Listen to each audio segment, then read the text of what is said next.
Na sua percepção, Deus também não é um Deus pessoal. Não, Deus, assim, a ideia é que, uma vez que ele é mais do que uma pessoalidade nesse sentido, Deus é pessoal. Ele é pessoal. Ele também é pessoal. Ele também é pessoal. Ele se manifesta para além das limitações da nossa visão de pessoalidade.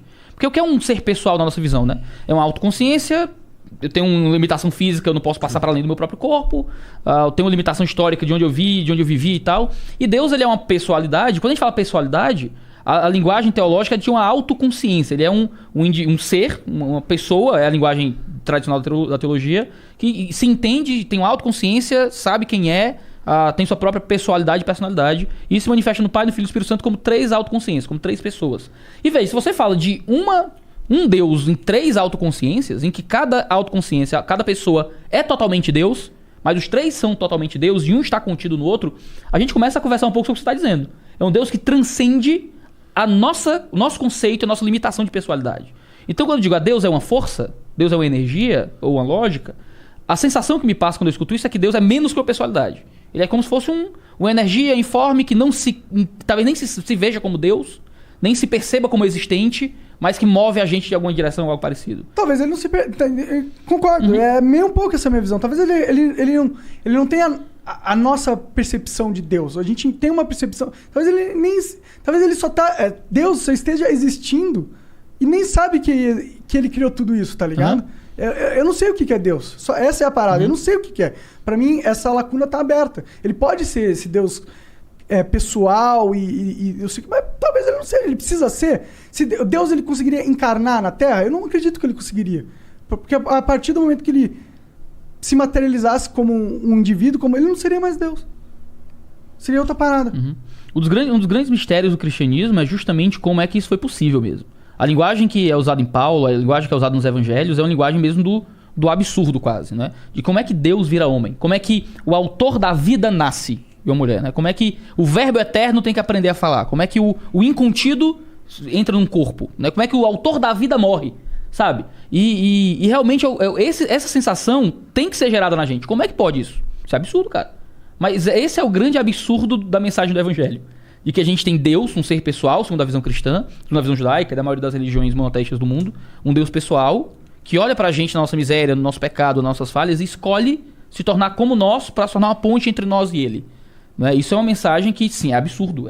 Como é que Deus vira gente, cara? Eu não virava gente. Se eu fosse Deus, papoca todo mundo e tal, e vai. Eu não sei, você... Eu entendo. Não, entendeu? Se fosse eu, que se dane todo mundo, entendeu? Assim. Mas não, tem um Deus que olhou com misericórdia e com amor, entendeu? E que se tornou participante da nossa vida para ser o modelo perfeito que a gente recebe quando crê nele, sabe? Isso é uma coisa maravilhosa dentro da mensagem cristã e da visão cristã das coisas, né? Sim, mas eu acho que aí a gente tem 2 interpretações dessa passagem, dessa mensagem.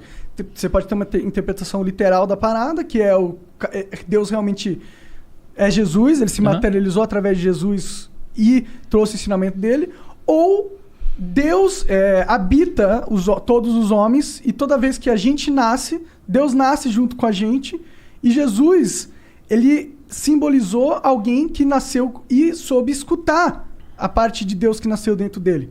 Não que ele seja Deus em si, mas sim que ele seja um avatar daquele que se aproximou, pelo menos na nossa história da humanidade, ao máximo daquilo que está dentro de todos nós. É uma teoria muito bonita. Só que não é o que ele diz acerca dele mesmo nos evangelhos, mas né? É que a interpretação do que ele diz é muito aberta. Não dá pra você... Em algumas coisas, com certeza. Sim. Não é? Quando a gente vai lendo a mensagem dos evangelhos, vai lendo tudo que a gente tem sobre Jesus, né? Que é a Bíblia e alguns relatos históricos um pouco difusos, mas a Bíblia é o principal relato histórico sobre Jesus. A gente encontra um Cristo que fala de si mesmo, não é? Que fala acerca de si, e algumas vezes ele fala parábolas, coisas difíceis de interpretar e tal, mas é isso ou é aquilo, e os teólogos ficam se matando e justificando seus salários, de ficar tentando descobrir o salário, o que é essas coisas, né? Mas a maior parte da mensagem do evangelho é uma coisa muito simples. A maioria das pessoas, o grande problema é a tradução, né? Às vezes você pega a tradução bíblica mó arcaica, mó difícil e tal. Mas a Bíblia foi escrita no Novo Testamento em um grego chamado grego vulgar. É o grego koiné. Não era o grego clássico dos filósofos, era o grego do povo. Então o Novo Testamento era um livro fácil de ler. Qualquer pessoa entenderia o que estava escrito ali. Claro que tem a barreira de tradução, aí você às vezes pega uma tradução muito arcaica, é difícil. Já existem hoje, muitas traduções são muito fáceis, não é? Nova tradução da linguagem de hoje, nova versão transformadora, a mensagem e tal. Alguns parágrafos e traduções que repetem essa facilidade do texto, né? qualquer pescador, qualquer pessoa letrada, qualquer um que ouvindo a leitura do Novo Testamento, entenderia o que está sendo dito ali. Porque é um texto fácil, simples. Não foi feito para ser um texto cheio de metáforas e coisas obscuras e conteúdos para colocar aqui o texto e fazer e achar a mensagem oculta da Bíblia. Não é nada disso. É uma narrativa muito simples. Um cara nasceu, cresceu, alegava ser Deus, dizia que as profecias do Antigo Testamento eram sobre ele, fez um monte de milagre para provar que ele realmente era divino, morreu, disse que ia ressuscitar, ressuscitou, e 500 pessoas e várias pessoas lá na Galileia testemunharam isso e escreveram dizendo que não, a gente viu isso acontecer, né? E quando colocaram eles diante de uma cruz romana, pô, você nega e diz que é mentira ou eu te mato, disseram, não, pode me matar porque não é mentira não, né? E morreram por isso. Esse relato apresenta um Jesus que se coloca como o único Filho de Deus, como o enviado do próprio Senhor, não é? E isso é muito diferente daquilo que ele mesmo fala sobre os cristãos que recebem de Deus quando encontram conversão, ou mesmo da chamada imagem de Deus que está em todos nós, né? Todos nós somos criados à imagem de Deus, o monarca é a imagem de Deus, o Igor é a imagem de Deus, a equipe aqui toda é a imagem de Deus. E essa imagem foi quebrada pelo pecado. A gente pecou, né? E os nossos pecados, nossas próprias escolhas, fazem com que a gente corrompa essa imagem em nós, né? Então há todos os dias uma luta pela imagem dentro da gente, né? Existe um bem e o mal no nosso coração, existe um certo e um errado. Por mais que os valores mudem de pessoa para pessoa, há uma lei escrita no nosso coração que é comum a todos os homens. Pô, matar é ruim, brother. Quem mata geralmente é uma galera particular da sociedade que é excluída e tal. Estuprar é horrível. Se colocar contra os outros, roubar o que é dos outros é ruim. Então, e isso é comum a muitas culturas, né? Porque existe uma coisa, um imperativo uma lógica moral universal que rege todos nós. Imperativo moral que existe dentro de nós que vai mudando de pessoa para pessoa. Uns são mais abertos, outros menos. A sociedade vai criando outros valores. Ou a gente vai aprendendo valores ruins também, dependendo do contexto social. Claro, se sacrificava pessoas, virgens isso, e tal, exatamente. Cara. Até hoje, tem tribo indígena que sacrifica criança. No Oriente Médio tem mulher que tem que morrer junto com o marido. Assim, essas loucuras todas, né? Então, assim, a gente tem um Cristo que se diz Deus. C.S. Lewis, ele escreveu um livro chamado Cristianismo Puro e Simples. O cara escreveu Crônicas de Nárnia. Que ele diz que só existem 3 possibilidades sobre Jesus. Ou ele era louco, ou ele era mentiroso, ou ele era Deus. Porque se chega um cabo aqui e diz, brother, eu sou Deus. Pensa no Henrique Cristo. Sabia que ele ia trazer o Henrique Cristo. Se o Henrique Cristo chega aqui e diz, brother, eu sou Jesus, ó pai. Só tem 3 paradas possíveis pro Henrique Cristo. Ou o cabo é doido, crê fielmente que é Deus sem ser, então é pirado. Ou ele é mentiroso, tá num personagem há muito tempo, que ele sabe que não é Deus, mas finge que é. Ou ele é Deus. Ou ele tá falando a verdade e tem razão. Ou ele tá falando por metáforas. O Henrique Cristo? Não, Jesus no caso. Então, mas esse é o grande negócio. Existem metáforas que ele fala, mas outras passagens não são. Sim, entendi. Tem coisas que ele fala que ninguém nem entende. Ele chega assim, gente, eu sou o caminho, a verdade e a vida. Ninguém vem ao Pai a não ser por mim. Aí Tomé olha e diz, Senhor, mas a gente sabe nem pra onde é que o senhor tá indo, avalie qual é o caminho. Né? Que história é essa de caminho? Ele vai dizer, Tomé, quem me vê o Pai, sabe? Ele tá o tempo todo explicando com clareza aquilo que ele tá vivendo. Eu acho que você ter que forçar a aceitar milagres ou aceitar o sobrenatural numa mente cética moderna, não acho que é o caminho para a religião. Eu acho que isso é você bater em ponto de faca. Porque eu nunca vou acreditar em sobrenatural. Não importa. Eu acredito em Deus, tá ligado? Mas eu acredito que, por acreditar em Deus, eu acredito que ele pôs as regras claras. E não vai ser nenhum humano, Jesus ou caralho, que vai nascer e vai quebrar essas regras, tá ligado? Eu não acredito que Jesus era Deus. Não acredito. Não acho que faz sentido. Eu acho que o máximo que Jesus poderia ter sido, na minha visão, foi um cara genial, um filósofo genial, um intérprete da sabedoria passada de milênios e milênios durante a humanidade, entendeu? E esse cara teve a genialidade de condensar essas histórias e ser um avatar para elas, pelo qual eles pode ter criado uma organização na época que perdurou até hoje e ela foi muito importante para nossa sociedade.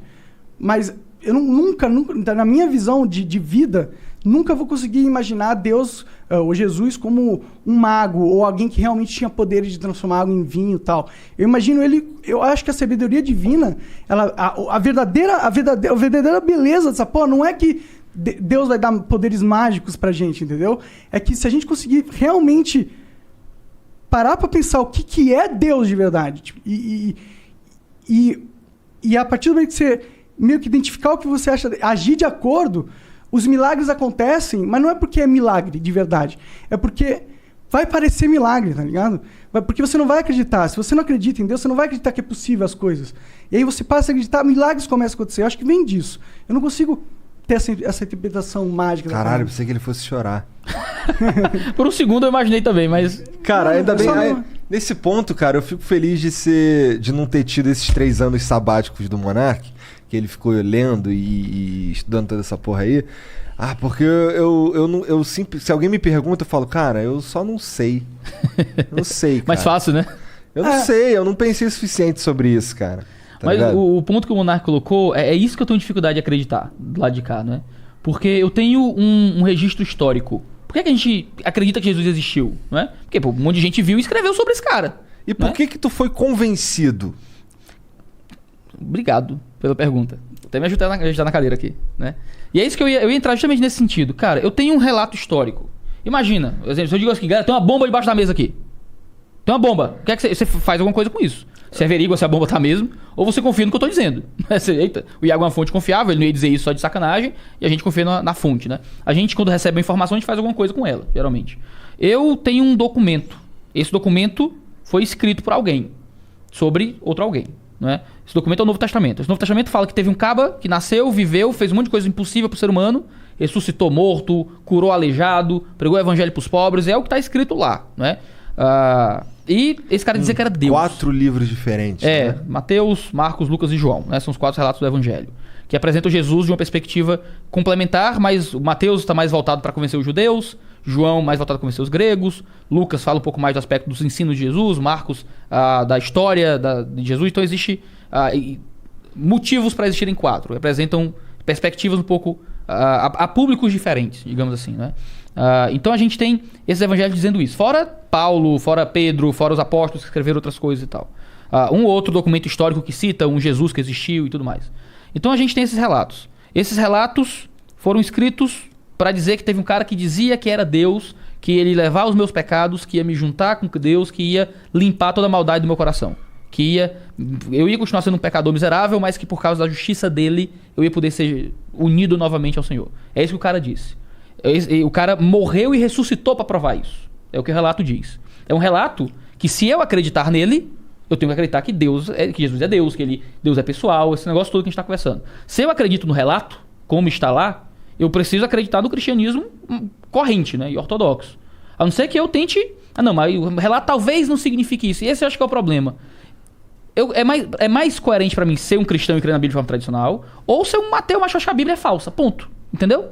Tentar olhar pra Bíblia e dizer, não... Ou então pode ter o meio do caminho? Então, o meio do caminho pode ser... Eu acho que a Bíblia é valiosa. Eu acho que culturalmente ela representou uma crença de um tempo e tal, mas eu não creio nela.